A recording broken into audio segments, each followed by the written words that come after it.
Good afternoon. Today I'm going to be reviewing the Nivada Grenchen Orange Depthmaster. This watch is available from NivadaGrenchenOfficial.com for €1,295. Nivada Grenchen have a rich brand heritage. They were founded in 1926 in Switzerland. This piece is a heritage reissue of the original Nivada Grenchen Depthmaster 1000, which was made from 1965 to 1969, made to modern day specification. The original Depthmaster 1000 was a historically important piece because it was one of the first dive watches to have 1000 metres of water resistance. So firstly, let's look at the box that the watch comes in, and then I'll talk you through the specifications of the piece. So the watch comes in a watch box which is housed inside this outer black cardboard box. Inside the base there is a message, "Welcome to the Nivada Grenchen Owners Club," and it invites you to tag and share images of your piece using @Nivada Watches and also the hashtag Nivada Grenchen. Also gives the contact email if you want to make a warranty claim, contact@NivadaGrenchenOfficial.com. So this is the watch box itself, and as you can see it's protected by this sleeve which has the original advert for the Depthmaster from the 1960s, as you can see. So I removes the cardboard sleeve, and this is the watch box itself. It's made from plastic and it's coated with vinyl or PU leather, and it has a grained finish to it and good attention to detail because the base has a panel which is made from felt, and this prevents the watch box from sliding around on a polished or lacquered desktop or tabletop, and also prevents the watch box from scuffing or scratching it. On the front of it we have the Nivada Grenchen text logo in gilt, and on the top of the lid we have the Nivada Grenchen brand emblem. So one removes the lid to the base, which is a snug fit, and inside the lid there is a foam protective panel which one removes, and inside we also have a vintage 1960s advert for the Nivada Grenchen Depthmaster, and as I've detailed, the original was produced from 1965 to 1969. The base is made from plastic, and the base of it is upholstered with vinyl or PU leather, and the main portion of it is upholstered with black velour fabric to a good standard. There's a cutout in the base, and that houses this padded pillow cushion which the watch sits upon. Padded pillow cushion is also upholstered to a good standard with black velour fabric, and it's a good snug fit inside the cutout in the base. This does a good job of protecting the watch in shipping from any damage. So good presentation, good quality watch box, and I think it's acceptable, bearing in mind that this is a mid-tier piece at €1,295. With regards to items, one just gets two items which I'll show you. This card is the warranty card, and on the front it has the serial number. This is number 192, and on the reverse it has the date of purchase, and it details the terms and conditions of the 2-year international warranty. I want to give due credit to Nivada Grenchen here because often mid-tier pieces are only covered by a 12-month international warranty. To get 2 years of international warranty is good, and they deserve full credit for that. And lastly, one also gets this die-cast metal tag, and as you can see it says Nivada Grenchen and Depthmaster on the front, and on the reverse it's sterile. And good attention to detail, nice to see this included, but however there is one item which is absent, which is notable, and I think it's disappointing. There is no owner's instruction manual in the form of a printed booklet with clear concise diagrams, instructions in English detailing the operation of the movement used, which is the Soprod caliber P024 automatic. As an alternative to a printed booklet owner's instruction manual, Nivada Grenchen could simply use a plastic or cardboard card with a QR code that could be scanned with an Android or iPhone to download the owner's instruction manual. So either a printed booklet or a QR code on a card would suffice, but nonetheless it is mandatory to have that with a mid-tier piece. So to clarify, mid-tier is €500 to €5,000 price point. This is clearly a mid-tier piece at €1,295. One really has to have some type of owner's instruction manual for a mid-tier piece. It is unacceptable. So I'd like to see them introduce it, and that's a shortcoming I want you to be aware of. So, as I've detailed, this piece is a heritage reissue of the original Nivada Grenchen Depthmaster 1000, which was produced from 1965 to 1969, made to modern day specification. And I'll detail the differences between the original Depthmaster 1000 from the 1960s and this contemporary 2025 heritage reissue of it. With regards to the proportions, it's very similar to the original Depthmaster 1000. The original had a 38mm case diameter. This one is 39. So we have a 39mm case diameter. We have a lug-to-lug measurement of 47mm, a thickness of 13mm, and a lug width of 20mm. The beads of rice bracelet tapers from 20mm at the lugs down to 16mm at the 2-button push clasp. 2-button push clasp is made from solid milled 316L grade stainless steel, longitudinal brushed satin finishing to the body, and that contrasts with the flawless mirror polishing to the flanks. And we've also got 2 recesses on the edge of the flanks, and that marks the transition between the brushed satin finished body and the mirror polished flanks. This does have a vintage aesthetic. We have an embossed Nivada Grenchen shield emblem, which is very aesthetically pleasing and finished to a good standard. No sharp edge to the top edge or the low edge. 4 corners have been deburred and chamfered very well, and no sharp edge to the undercuts to the curved flanks of the 2-button push clasp. 6 micro adjustment holes drilled in the flanks, which gives plenty of micro adjustment. Now, normally I'd be critical of this with a mid-tier piece, because the industry standard now in 2025 is to have a micro adjustment clasp at this price point, €1,295 respectively. Either a ratcheting mechanism, which is spring-loaded with a button trigger, or alternatively a glide lock style mechanism is now the industry standard. But, however, one has to appreciate this is a heritage reissue of the 1960s Depthmaster 1000, and back in the 1960s this style of clasp was the industry standard. Often the clasps were pressed stainless steel versus being solid milled stainless steel, so this is a notable enhancement, but they did have 6 micro adjustment holes drilled in the flanks as an alternative to a ratcheting mechanism or glide lock style, which is now the industry standard. So visually it does look aesthetically pleasing, does look like a pressed stainless steel clasp from the 1960s with holes in the flanks, but of course this is a heavier gauge because it's solid milled 316L grade stainless steel versus being a light gauge which is pressed. Often with heritage reissue pieces, mid-tier brands have the difficult balance to strike between vintage aesthetic of a 1960s look and contemporary modern day 2025 specification. So Nivada Grenchen have had to make the decision of updating the clasp on this bracelet to a micro adjustment clasp with a ratcheting mechanism, alternatively going for a vintage aesthetic looking like a pressed stainless steel clasp with holes in the flanks. I think on this occasion they've made the correct decision because they have upgraded the gauge. It's heavier, but it still does visually look like a 1960s clasp due to the holes in the flanks. Visually looks very good, finishing is excellent, and I like the luster to it. Now, I'm pleased to see it has the perfection personified taper that I often refer to in my previous reviews. 20 to 16 is the perfect taper. For example, they could have used a straight beads of rice bracelet from 20 to 20, alternatively an incorrect taper such as 20 to 18. 20 to 16 visually is very aesthetically pleasing, and it is the industry standard for good reason. It's the perfect bracelet taper, regardless of whether a piece has an oyster style, jubilee style, or beads of rice bracelet. On a 39mm head of the piece, 20 to 16 is perfect. Now, we have a double dome sapphire crystal. I want to clarify something. On the Nivada Grenchen website, in the specifications, they erroneously state that this is a flat sapphire crystal, but it's not. It's a very low dome, but it is nonetheless double domes. It's curved on the underside and curved on the top side. Now, when I tilt the piece at an oblique angle, you can see it is a very thick crystal because, of course, it's 1000 metre water resistant. It needs to be thicker than a 2mm sapphire crystal providing 200 or 300 metres of hermetic seal, respectively. It's a thick sapphire crystal, but it's a very low dome and it's slight. Does actually look nearly flat, but I have checked it and it is actually domed on the top side and domed on the underside. So there's actually an error in the specification on the Nivada Grenchen website. They state it's a flat sapphire crystal, but it's actually double domed. Very thick crystal, but because it's domed on the underside and domed on the top side versus being flat or alternatively single domed, that reduces the distortion effect and the magnification effect. When you tilt the piece at an oblique angle, one can see it has AR coating, which does an excellent job of reducing the glare and the highly reflective nature of the thick crystal. Also, the dial is glossy. It's not textured and it's not matte. It does have a glossy finish to it, rather like enamel.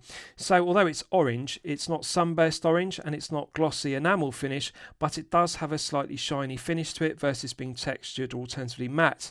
It does look very aesthetically pleasing with a slight sheen or reflection to it. With regards to the dial layout, it has the exact same font used on the original 1960s Depthmaster 1000. The font is vintage, it is correct. However, there is a notable difference. The original Depthmaster 1000 from the 1960s had a date complication at 3 o'clock. This is powered by the Sopor caliber P024 automatic, which does have a date wheel. It does have a date complication. But however, I want to clarify something. Nivada Grenchen have used the no date version of the P024.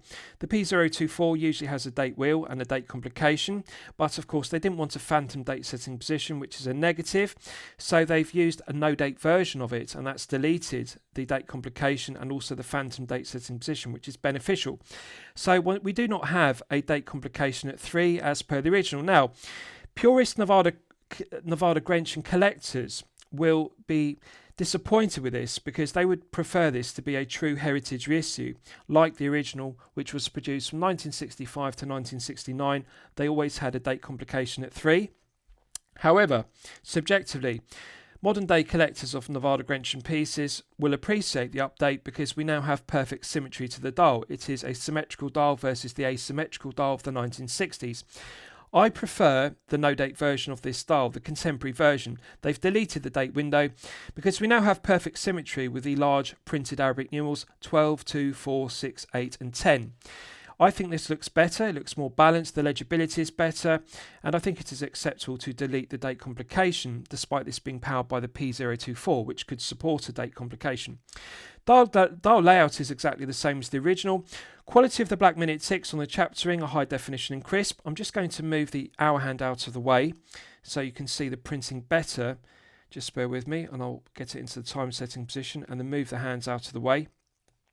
So, dial printing is exactly the same as the original 1960s Depthmaster 1000. We have Nivada Grenchen automatic at 12 as per the original and Depthmaster 1000 as per the original.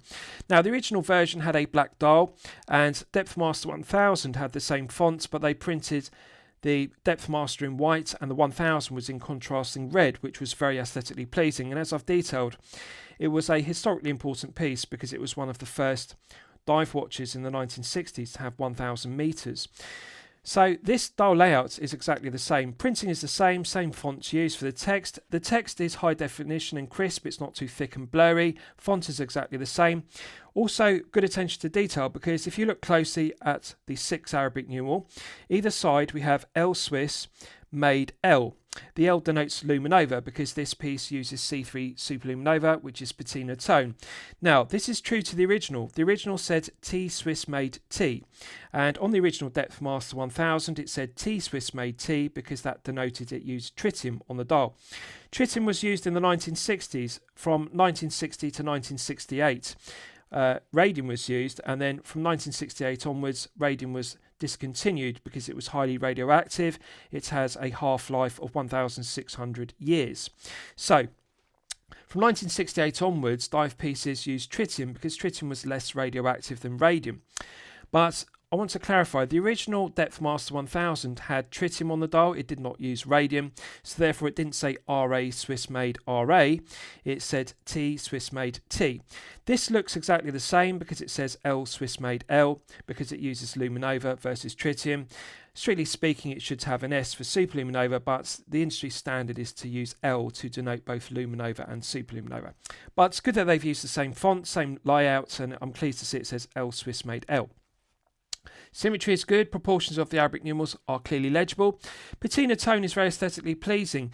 It does look like tritium lume from the 1960s, which has patinated or developed to patina, and there's a perfect colour tone match between the lumed triangle on the stainless steel bezel, the Arabic numerals and the hour markers, which are printed indices, and also the handset. Now, there's another notable difference.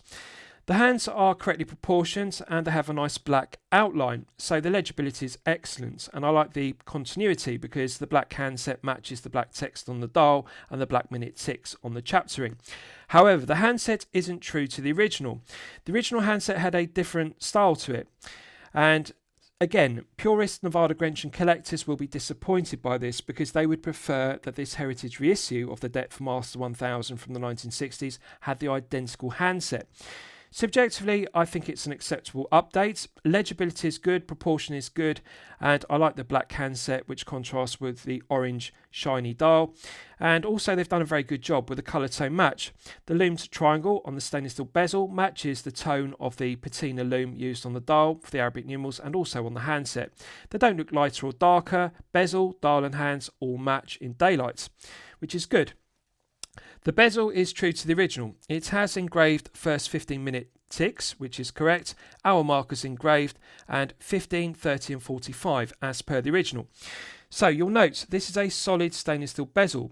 It isn't a stainless steel bezel with an aluminium bezel insert or a ceramic bezel insert. The original Depthmaster 1000 from the 1960s also used the coin edge bezel, which had an undercut, the same as this, and it did not have an aluminium bezel insert, which was the industry standard in the 1960s. So this is true to the original, proportions are the same, low profile coin edge teeth, and not large chamfer which deletes the sharp tips of the coin edge teeth, and it has the same undercut. Very low profile, vintage aesthetic. It's satin finished versus being mirror polished, which is correct. It looks similar to the original Depthmaster 1000, and I like the top because it's concentric CNC lathe tool machined, which has a beautiful luster to it. It refracts the light. So finishing is correct. And the proportions of the minute ticks and the Arabic numerals and the hour markers are the same as the original. The only difference is they've engraved the triangle and inlaid it with C3 superluminova versus tritium as per the original. But visually it looks exactly the same as the original Depthmaster 1000. So they've done a good job of replicating it. Now, there is a notable difference with regards to specification. Nivada Grenchen have made the correct decision. They've updated it to modern day specification. It has 120 click unidirectional bezel. The original Depthmaster 1000 from 1965 to 1969 predated the use of 60 click and 120 click unidirectional bezels. It had a bidirectional friction bezel, so it had an octagonal wire and the wire provided friction. It sat in a groove inside the solid stainless steel bezel, and that provided friction between the bezel and the case, but it was bidirectional and friction based. It did not click. This one does click, it's 120 clicks, so let's test the bezel execution. Medium resistance. In terms of resistance, it feels lighter than a Steinhardt Ocean 139, which has a heavy resistance. It feels heavier than a Rolex Submariner dates, such as my Starbucks. It feels similar to a Seiko 5KX, it's got that medium resistance. Doesn't feel too light, doesn't feel too heavy, feels balanced. Feels even all the way through the 360 degrees of rotation. Doesn't feel rough or gritty, feels smooth. One can feel and hear the loud audible clicks. And it feels good because it feels refined, it feels smooth. I think they've made the correct decision by not using the original bidirectional friction bezel, and also they've made the correct decision by not using a 60 click bezel, which would have felt rougher because the clicks would have been heavier. You can feel the clicks being engaging with 120 grooves machined into the underside of the solid stainless steel bezel. Sounds good, feels good. No lateral side-side play, feels nice and tight. No back play, again, feels nice and tight. So I like that it's even all the way through the 360 degrees of rotation. Doesn't get heavier or lighter. No lateral side-side play, no back play. Feels nice and tight, but the resistance isn't too heavy as per Steinhardt Ocean 139, which is too stiff. This is medium. Very similar resistance to a Seiko 5KX, which you may be familiar with. Feels satisfying. Let's check the alignment. One more click. Perfect. The engraved triangle, which is infilled with C3 superluminova in a patina tone, perfectly aligns with a 60-minute tick on the chapter ring and the 12 o'clock index printed on the dial. This is an example to other mid-tier brands of how to get bezel execution correct. Everything about this is correct. Balance is correct. Doesn't feel too heavy, doesn't feel too light. It's medium resistance. Sounds good, feels good. Feels smooth, doesn't feel rough or gritty, no lateral side-side play, no back play, even through the 360 degrees, and perfect alignment. Bang on 12 o'clock, bang on the 60-minute mark on the chapter ring. Fantastic. Let's check the screw-down crown execution. So, solid stainless steel screw-down crown. Coin edge finished, large chamfer which deletes the tips of the coin edge teeth, mirror polished domed cap, and it's embossed with a Nivada Grenchen shield emblem to a good standard. Quality of the embossing and the mirror polishing is excellent. Proportion is correct.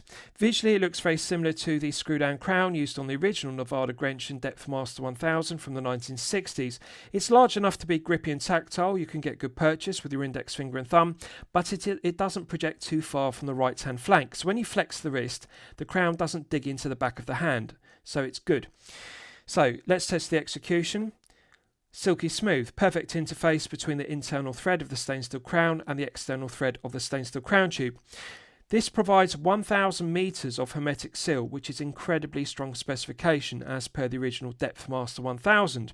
So we have 3 hermetic seals, 1 rubber O-ring gasket inside the stainless steel crown itself, 2 rubber O-ring gaskets inside the stainless steel crown tube, and the 3 hermetic seals, rather like a Rolex trip lock crown, which provides 300 meters. In this case, the 3 hermetic seals provide an incredible 1000 meters of hermetic seal, which is an incredible specification. So, minimal number of turns required to fully unscrew it. When it's unscrewed, one can manually wind the stop rod caliber P024 automatic. And as I've detailed, this is a no-date version of it rather than the usual date version. Therefore, there is no phantom date setting position. It simply has one click on the crown, which is beneficial. So, feels smooth to manually wind, doesn't feel rough or gritty. The stop rod caliber P024 automatic is a clone of the ETA 2824-2. And there's no discernible difference between them because the architecture is identical. They both have the same 25 joules. So manually winding the P024 feels exactly the same as manually winding the ETA 2824-2, which it is a clone of. Again, it also feels similar to manually winding the SW200-1, which is again a clone of the ETA 2824-2. So same architecture, feels the same. One can feel the tension gradually building up to its maximum 38-hour power reserve. Putting it out to the first click position is the final click. We do not have a phantom date setting position. And that hacks the movement. We're now in the time setting position. So if you look at the black second hand, you can see it's now stopped dead. So therefore it's possible to set the time precisely to the second with the caliber P024 automatic. So we're now in the time setting position, feels smooth. Again, there's no discernible difference between the P024 and the ETA 2824-2. They both feel smooth. Medium resistance to it. One can feel the meshing of the gearing, feels tight and robust. Minimal backplay, feels smooth, doesn't feel rough or gritty. And it feels exactly the same as setting the time on an ETA 2824-2 or an SW200-1. The architecture is the same with the P024. When one rotates the coin edge crown clockwise and anti-clockwise, there's an almost immediate response to the sword minute hand. Minimal backplay. Some backplay is necessary, and I've often detailed this in my previous reviews. There is a mechanical reason for the backplay. In the meshing of the gearing, they can't have perfect meshing. There needs to be some slack, some backplay in the profiling of the teeth of the gearing meshing together, because if it did not have some backplay in the teeth, when you push back in the crown, when the winding stem enters the movement, it would cause the minute hand to jump out of position rather than remaining static. So, by having some backplay in the meshing of the teeth of the gears, it allows the winding stem to enter the movement when you push the crown back in, and it prevents the minute hand jumping out of position. That's the mechanical reason for it. So some backplay is necessary. I'm not going to be critical of it, but on this piece it's been minimalised, so it's good. You don't have to take up a lot of slack. It feels nice and tight. Pushing it back in, it's got a nice positive click, and that restarts the movement. And you can see the sword minute hand has remained static in the correct position. It hasn't jumped out of position due to the aforementioned backplay. The second hand begins to sweep around the dial at the characteristic smooth 4 Hz sweep. Again, this is something I like about the P024. Like the ETA 2824-2, which it is a clone of, they don't run at 3 Hz as per a Seiko NH35A, for example, which has a stutter or judder to the 3 Hz sweep. 4 Hz has a nice, smooth, aesthetically pleasing sweep because it runs at 28,800 vibrations per hour respectively. And I like that smooth 4 Hz sweep. It looks better than the stutter or judder of a 3 Hz sweep. So let's test screwing the crown back down. Instant thread pickup. There's a perfect interface between the internal thread of the stainless steel crown and the external thread of the stainless steel crown tube. Fantastic. This is sublime screw down crown execution, and it's very impressive because this is not a very large bulky crown. Now bear in mind it provides 1000 meters of hermetic seal, which is incredible. That is over 3 times the hermetic seal of a Submariner Dates, for example, which has 300 meters. One would expect a 1000 meter screw down crown to need to be enlarged to withstand that pressure. 1000 meters of pressure is incredible, but this is not. It's a very low profile screw down crown, coin edge finished. It looks vintage aesthetically, but 1000 meters is incredible. Now on the left hand flank we also have the benefit of a helium escape valve, so this is a credible saturation diving piece. It can be used for seawater diving, it can be used for saturation diving. 1000 meters is incredible, and of course we do have a helium escape valve which is often seen on pieces with 500 meters plus water resistance. So for example, a Rolex Sea Dweller, a Rolex Deep Sea, a Tudor Pelagos are all 500 meters plus. And with 500 meter plus pieces like that, one expects to see a helium escape valve on the left hand flank, or alternatively, in the case of an Omega Seamaster Professional, we have a helium escape valve which is screw down at the 10 o'clock position on the left hand flank. They are the industry standards, either a screw down helium escape valve at the 10 o'clock position as per a Seamaster, or alternatively a recessed helium escape valve in the left hand flank as per a Tudor Pelagos, Rolex Sea Dweller or Rolex Deep Sea respectively. Similar design, recessed helium escape valve, mirror polishing to it is flawless, and I like that it's recessed because it doesn't project outside the left hand flank, so looks good, also feels good because it's not projecting outside as per a 10 o'clock screw down helium escape valve on the Omega Seamaster Professional. So very aesthetically pleasing. Case is solid 316L grade stainless steel. Top of the case it's a tonneau case profile, but the top is concentric CNC lathe tool machined. Just bear with me, I'll get the camera to focus on it. That matches the concentric CNC lathe tool machining to the top of the bezel, so good continuity of the finishing. Top of the lugs is longitudinal brushed satin finished, which matches the CNC lathe tool machining to the top of the tonneau case. Flanks are mirror polished to a flawless standard, and no sharp edges to the undercuts to the flanks. Nice angular profile to the lugs, and what I like about it is it has very similar proportions to the original Depthmaster 1000 from the 1960s. So to clarify, the original Depthmaster 1000 had a 38mm case diameter. It was 1mm smaller, but it had a slightly longer lug to lug, which may come as a surprise to you. The original Depthmaster 1000 had a 48 lug to lug. This is slightly more compact by 1mm. It's 47 lug to lug, but of course that will fit 6 to 7 inch wrist collectors better. So, but overall, similar proportions. 39mm versus the original 38, and the lug to lug is similar. The original was 47, this one is 48, but we have the same 20mm lug width, so proportions are similar. Right, so let's look at the case back in detail. Now, you'll know from my previous reviews, I like forged case backs which are hydraulically pressed versus embossed case backs which have deep engraving. I've explained this before, but I'll repeat it. So, to give you an example, a caseback which has high definition engraving is the Steinhardt Ocean 139. It has Sidon, the Greek god of the sea, and a seahorse as the emblem on the caseback. Looks aesthetically pleasing. Unfortunately, it diminishes the feel-good factor and the comfort level because the Steinhardt Ocean 1 engraving on the caseback is very sharp. It often feels rough and therefore scratches the wrist and therefore diminishes the comfort level and feel-good factor.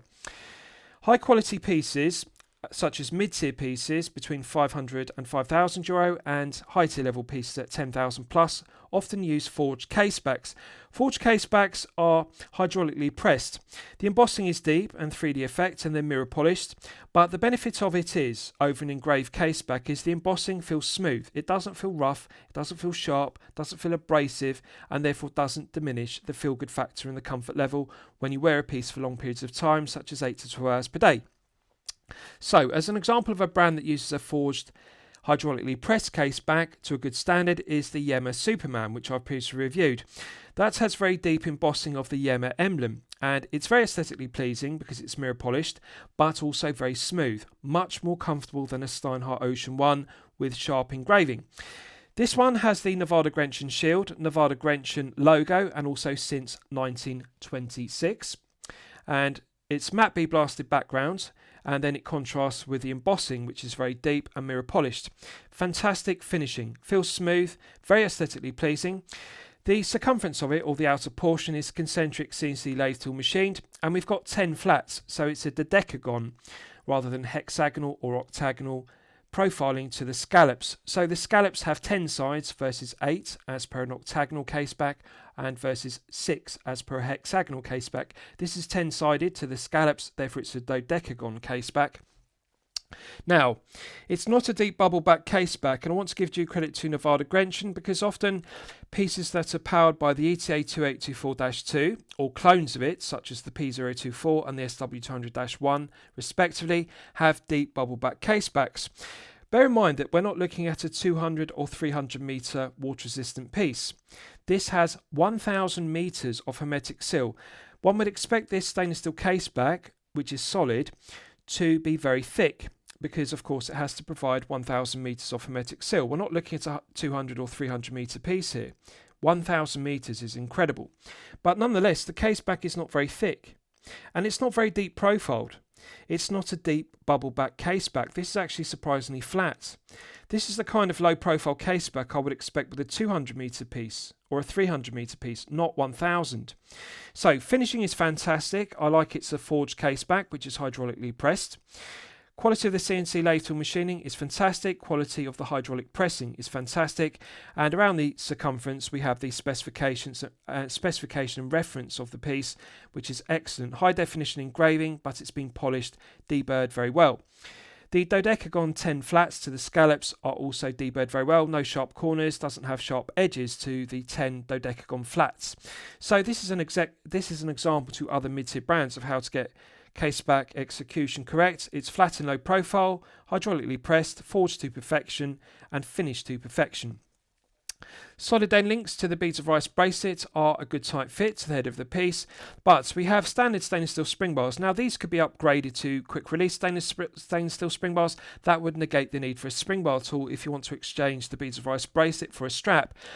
I think quick release spring bars would be beneficial in this case because the underside to the head of the piece is mirror polished. The problem with mirror polished lugs like this, sometimes you can slip off the spring bar with a spring bar tool and then scuff and scratch the mirror polish finishing to the lugs. Therefore, quick release spring bars are better, or they're beneficial, because that negates the need for a spring bar tool. But however, subjectively one could say, well, one doesn't need quick release spring bars because it has pierced lugs. We have holes drilled in the flanks. This does give the piece a vintage aesthetic. It is true to the original, so of course the pierced lugs will appeal to purist Nivada Grenchen collectors that like the original 1960s Depthmaster 1000 because the pierced lugs were a feature of it. Of course, this means one can externally depress the spring bar using a spring bar tool through the flanks, through the pierced lugs. Therefore, there's no risk of slipping off the spring bar and scuffing and scratching the mirror polished lugs. The lugs The lugs have large bevels on the four corners, the four tips, and that deburrs and removes the sharp corners, so it's very well finished. Now the other thing I like is, as I've detailed, the angular profile to the undercuts to the flanks has a nice large chamfer and bevel, and that deletes the sharp edge to the undercut to the flanks. Comfort level is enhanced, and I like that the case is not too thick, it's not too slab-sided. Bearing in mind it is a 1000 metre case, one would expect it to be thicker and also slab-sided, but it's surprisingly low profile. Proportions are true to the original. Visually it looks very similar to the original 38mm Depthmaster 1000 case from the 1960s, so they've got it correct. Right, so I'll give you a wrist shot and you can see how it fits on my 8-inch wrist. Now, I haven't sized the bracelet, and I'm pleased to report it comes on a very long beads of rice bracelet. I can easily slide 2 fingers beneath the bracelet and clasp at all times. This indicates this beads of rice bracelet would easily fit around a wetsuit on an 8-inch wrist, but also it will actually fit up to a very large 9-inch wrist. Now bear in mind, this is on the maximum, position 6 out of 6 on the 6 micro adjustment holes in the flanks of the solid mill clasp. So this is at its absolute maximum or limit. 9 inches is no problem. There are enough removable links on the 6 o'clock and the 12 o'clock side to size this bracelet down to a minimum 6-inch wrist size. So 6 inches is the minimum, 9 inches is the absolute maximum on its maximum extension. The benefit of the 6 micro adjustments is plenty of adjustment in the absence of half links in the beads of rice bracelet. Now, subjectively one could be critical of this because the beads of rice bracelet only has full links on the 6 o'clock and the 12 o'clock side. We do not have any half links. They could enhance this with a V2. I'd like to see a V2 with a half link added on the 6 o'clock side and the 12 o'clock side, because sometimes adding or subtracting one full beads of rice link from a beads of rice bracelet doesn't give the desired fit. The bracelet feels slightly too tight or too loose. Half links on either side, on the 6 and the 12, this does benefit because you can fine tune the fit by removing or adding a half link either side. Also, you can centralize the clasp, but subjectively one could say, well, one doesn't need half links because we have 6 micro adjustments. There are plenty of micro adjustments in the flanks, and therefore you can get the fit perfected. The negative is there is no on-the-fly adjustment. We don't have a diver's extension link. For example, when you're active and your wrist swells up, or in warmer weather when your wrist swells up, we don't have any ratcheting mechanism. We don't have a glide lock style clasp. There is no diver's extension link. The negative is we don't have on-the-fly adjustment, but aesthetically it does look like a vintage clasp that will appeal to purist collectors. So one has to balance the two: vintage aesthetic, modern day specification. On a positive note, as I've detailed, we have the Perfection personified 20-16 taper. Looks good, feels good. Beautiful luster to the bracelet. Looks fantastic. The mirror polishing to the centre links of the Bezel Rice links looks beautiful. Beautiful luster to the outer links and articulates freely. Just absolutely gorgeous. 20-16 is Perfection personified. It's the industry standard for good reason. On a 39mm head of the piece, it is the correct choice. So as I've detailed, the original was 48 lug to lug. This is close to it. It's 47. You'll know from my previous reviews, the perfect sweet spot is 48 lug to lug because 48 fits all wrist sizes, regardless of whether you have a 6 to 7 inch wrist or a 7 to 8 inch wrist respectively. So at 47 it's 1mm below the perfect sweet spot, but I'm not going to be critical of it because 47 still does fit all wrist sizes. It will fit a 6 to 7 and it will also fit a 7 to 8 inch wrist perfectly. Feels like a balanced piece, surprising because with a 1000 meter water resistant piece one would expect this to be very thick, very top heavy. This piece is surprisingly light, it lacks heft, it is only 159 grams. Now bear in mind it does have a very long bracelet. Even I would remove 4 or 5 links to fit my large 8 inch wrist. If you have a 6 to 7 inch wrist you're going to be removing 8 links from the bracelet. If you have a 7 to 8 inch wrist you're going to be removing 6 to 8 links. So it does have a very long bracelet and of course that does add significant heft. If you remove 6 links from the bracelet that will remove the heft, it will delete it from 159 down to below 150. So on a 6 to 7 inch wrist this is going to be circa 135 to 140 grams. Very comfortable, very balanced. Even with a larger 7 to 8 inch wrist it's still going to be 145 to a maximum 150 when you size the bracelet. So anything below 150 is the sweet spot to wear a piece for long periods of time. Gives a feeling of heft and wrist presence and quality, but doesn't feel top heavy and uncomfortable. The head of the piece is not too thick. What I like about this is it is exactly 13mm, which is very impressive. Now I want to give due credit to Nivada Grenchen here because often brands in the mid-tier, when they do a heritage reissue, what they often do is they use a box top hat double dome sapphire crystal, which is 2mm thick. This does give the vintage aesthetic of an acrylic, plexiglass or hesselite domed crystal, which was used in the 1960s. The problem with using a box top hat double dome sapphire crystal is the 2mm of thickness often make the piece 13 plus, and that's where the piece that is only 200 or 300 meters. Now, needless to say, this is 1000 meters. Had they used a box top hat crystal, which is thick enough to withstand 1000 meters of pressure, the crystal needs to be thick. The problem is that would make this piece 13mm plus. It would be 14 or 15, and therefore it would be far too thick. This is only 13. That's the benefit of it having a very low dome to the double dome sapphire crystal, which of course is very thick because it needs to be 1000 meters resistant. But you can see it almost looks flat, but it does actually have a very slight dome. The underside is domed and the top side is domed, but it's a very low profile dome. It almost looks flat. It does project slightly above the solid stainless steel bezel, which is aesthetically pleasing, but the point is this is only 13. And you can now see the benefits of the flat profile to the caseback. It's not a deep bubble back caseback as one would expect. The head of the piece sits close to the wrist. There's a minimal gap beneath the tips of the angular lugs, and the end link in the Bezel Rice bracelet pulls close to the wrist. So it does actually wrap around the wrist very well with the angular profile to the tonneau case. And I think they've done a very good job with the proportions. 47 lug to lug is compact, which is good. It doesn't have overhang on the tips of the lugs. 39 gives it a vintage aesthetic. It's close to the original 38mm used on the Depthmaster 1000 from the 1960s. 20-16 is the correct taper. Bracelet does feel balanced, doesn't have too much meat on it, but it's got a nice aggressive taper, 20-16. So it doesn't look too thick, doesn't look too bulky, and the benefit of it tapering down to 16 is the clasp is not too wide, it's not too bulky, and it's not too thick. It doesn't stick out too proud. Curvature is good. And it curves around the wrist very well on a 6 to 7 inch wrist, and equally well on a larger 7 to 8 inch wrist. So the curvature is correct, and it's low profile.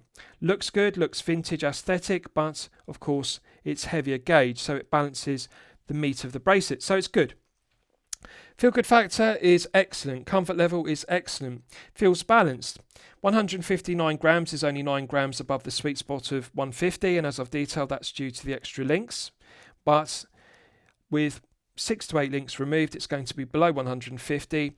13 is very good. Anything below 13 will easily slip underneath a shirt cuff if you wear business shirts, so therefore it is a practical daily wear piece. And 39 does give satisfying wrist presence, does look vintage, but it's not too large. Had they made this in 40 or 41, it would have had too much wrist presence and dominated the wrist. This actually looks like a vintage Depthmaster 1000 made in the 1960s.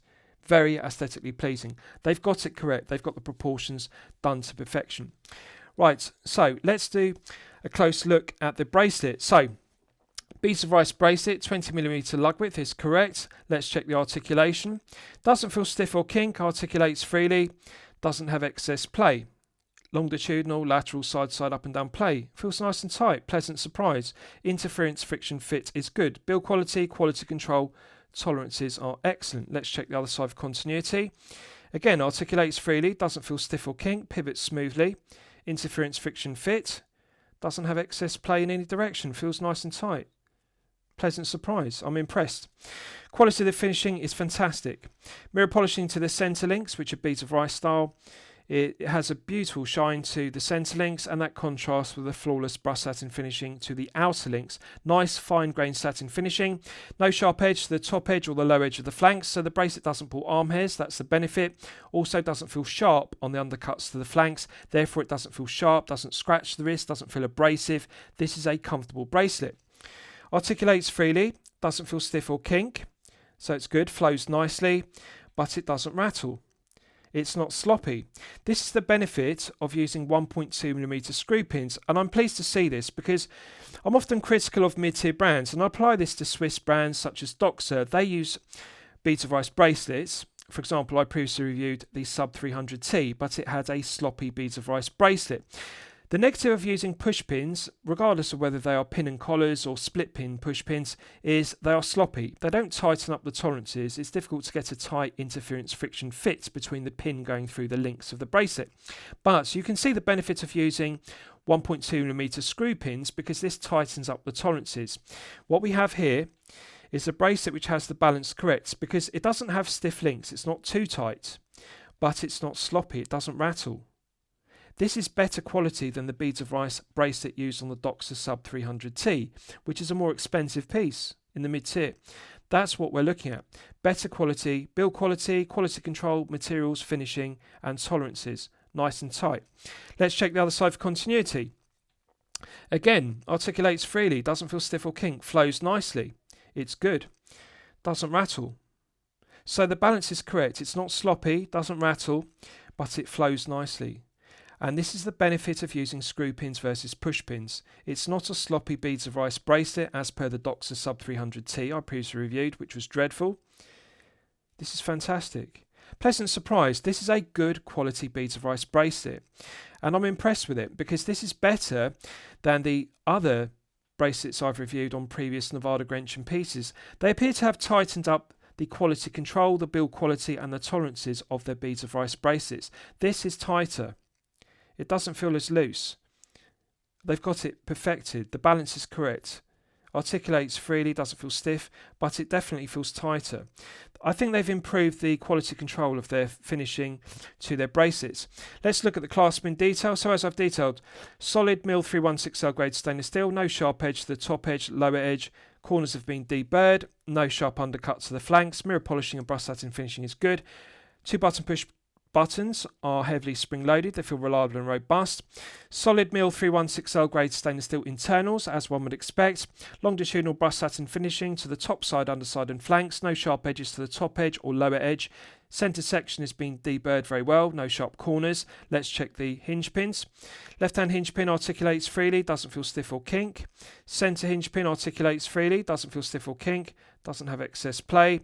Right hand hinge pin articulates freely, it's a spring bar, doesn't have excess play. Pleasant surprise. All three hinge pins are friction interference fit. Left hand, centre and right hand hinge pin.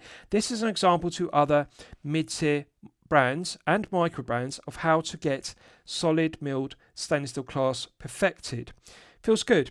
This is better than previous Nivada Grenchen mill class I have reviewed. They deserve credit for this. They've tightened up the tolerances. This is better, and I think they deserve credit for it, for addressing it, because sometimes they have excess play in the three hinge pins, but this one doesn't. It feels better. It feels smooth, but it doesn't feel sloppy. It doesn't rattle. It's good. No sharp edges, so also enhances the comfort level. Luster is good. I like it. Right, so let's do a Lume test and we'll see how the Lume performs when it's charged up to the absolute maximum. So as always, I'm going to use my 100 UV LED torch to charge it up to the absolute peak. So this uses C3 Super Lume Nova, and to remind you, the original Depthmaster 1000, which was produced from 1965 to 1969, used tritium, and tritium was discontinued because it was radioactive and then succeeded with Lume Nova. This uses C3 Super Lume Nova, but it has a patina tone, and as I've shown you, there's a good colour tone match. It's the same peach tone on the triangle, on the bezel, the dial and also the handset. Right, so that's now fully charged, and as you can see, it has not disappointed. We're clearly looking at 5 to 6 layers on the engraved triangle on the solid stainless steel bezel, the printed Arabic numerals, and also the hour markers, which are printed indices, and the handset. Perfect green colour tone match between the triangle on the bezel, the dial and the handset. The exciter is potent. This looks like 5 to 6 layers on the triangle as an alternative to a Lume pip, the dial and also the handset. I like the symmetrical dial versus an asymmetrical dial as per the original Depthmaster 1000, which had a date complication at 3, and that's obviously deleted the printed index at the 3 o'clock position. So it looks good, but the camera's struggling to autofocus, so I'm just going to shine it and you can see there.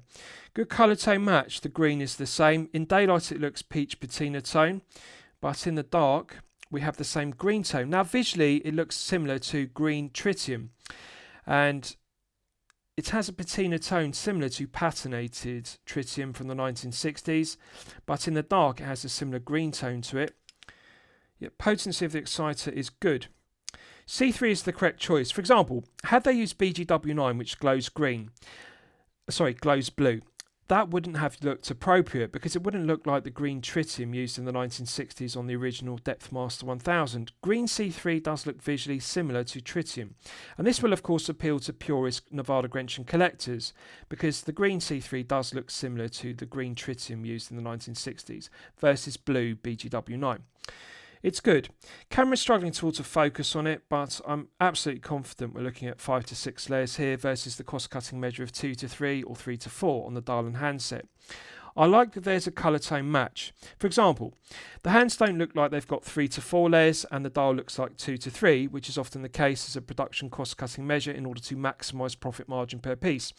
What we're looking at here is the same number of layers on the hands, same number of layers on the dial, same number of layers on the triangle. So same green tone as a result. The exciter has the same potency in all 3 places, bezel, dial and hands. It's good. So no cost cutting measure, C3 looks aesthetically pleasing, performance is good. Right, so let's discuss the movement use because it's one of my favourite aspects of the piece. So as I've detailed, this is powered by the Sopwell caliber P024, which is a clone of the ETA 2824-2, has the same architecture, has the same 25 joules. It's been in service since 2012, so at this stage in 2025, its reliability is proven beyond question. To clarify, this is the no-date version of the P024, and I want to give due credit to Nivada Grenchen here because, for example, they could have used the date complication version of the P024, the standard version, and the negative of that is, because it doesn't have a date complication or a date window at 3, this would have a phantom date setting position, which would be negative. This does not have a phantom date setting position. It just has one click on the crown, which hacks the movement in the time setting position. So they have they've selected the no date version of the P024, the correct version for a no date piece, which is good. Runs at 28,800 vibrations per hour and a frequency of 4 Hz. Has hand winding hacking, which use for complications, and they work well, as I've demonstrated. No date complication means there's no phantom date setting position. That's the benefit. 38-hour power reserve is perfectly acceptable. The stated accuracy of the P024 is -12 to +30 seconds per day, so rather wide accuracy range. It's equal to the stated accuracy of the standard grade of ETA 2824-2 and the standard grade of Celita SW200-1.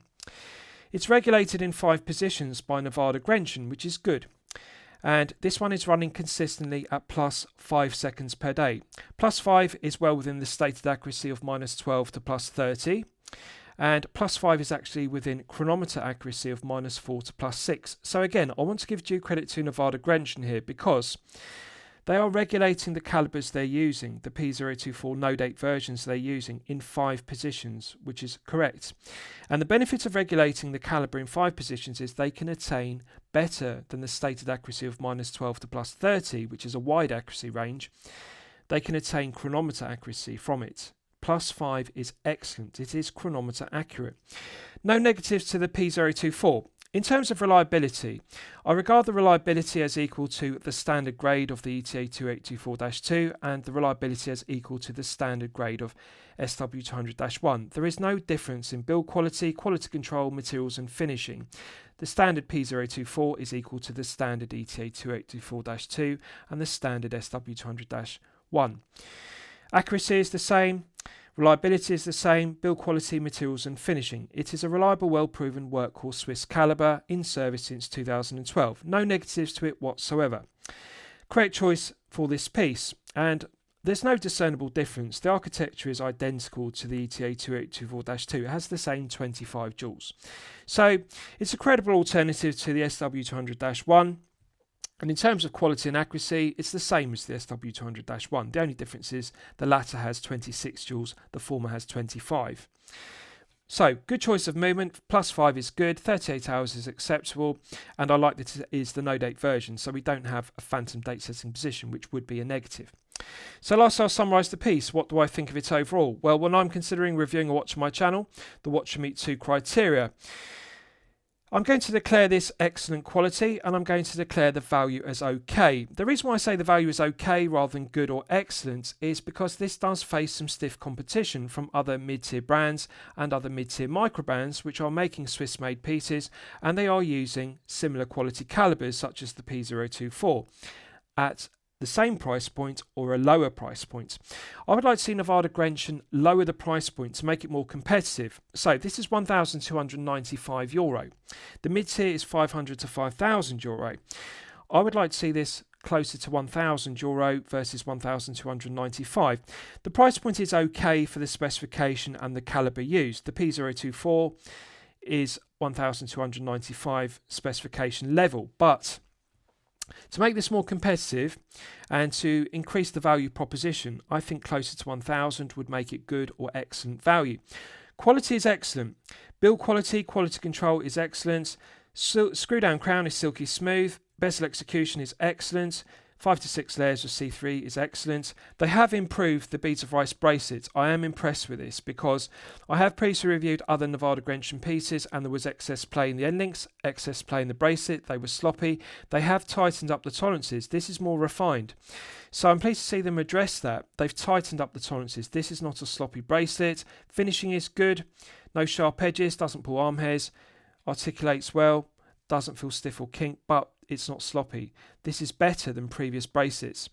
Clasp is also well finished. They deserve credit for that. The hinge pins are tight. So what we're looking at here is some refinement and improvements on previous Nivada Grenchen pieces. So I regard this orange Depthmaster as higher quality control or higher quality tolerances than previous versions they've made. They deserve credit for refining their pieces. Bezel execution and screw down crown are excellent. So I'm going to declare it excellent quality. Value is okay. I'm going to highly recommend it to you for consideration. I hope you've enjoyed my review of the Nivada Grenchen Orange Depthmaster. Please feel free to post your own comments below the video. Thank you for watching.